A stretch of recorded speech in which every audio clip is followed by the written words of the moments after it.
Scared to die?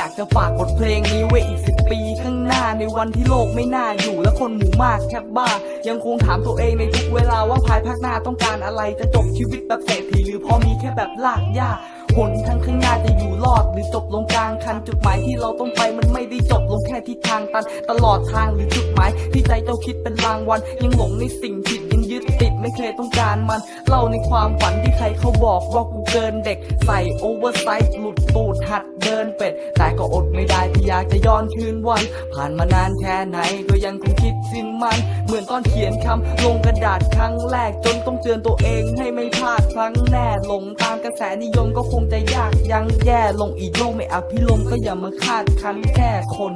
ฝากเพลงบอกเธอเป็นเสียงโอคูไม่ว่ายังไงก็ต้องจากกันเก็บรอยยิ้มก่อนจากลาแม้ไม่อยากจำโยจังหวะเธอพาคุณโยกไปเปิดใจให้กับเสียงเพลงชีวิตที่เราต้องเลือกเองหากเธอเหงาเธอยังเหลือเพลงมีเสียงเพลงอยู่ให้เพลงนี้นำทางต่างน้ำไว้คอยดับกระหายฝากเพลงจะลงโลกให้ใจคนรักสมัครสมานตอนยังหายใจอยากร่วมทุกข์กับเหล่าสหายแต่พบแล้วก็ต้องพากเป็นความหมายที่ขั้นด้วยเส้นขนานหวัง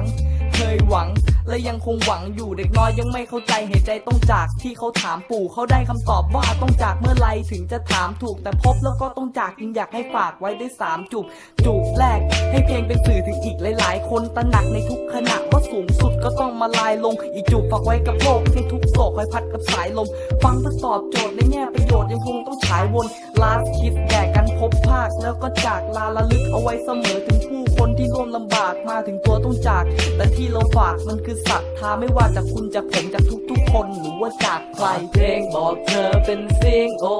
คูไม่ว่ายังไงก็ต้องจากกันเก็บรอยยิ้มก่อนจากลาแม้ไม่อยากจำโยจังหวะเธอพาคุณโยกไปเปิดใจให้กับเสียงเพลงชีวิตที่เราต้องเลือกเองหากเธอเหงาเธอยังเหลือเพลงมีเสียง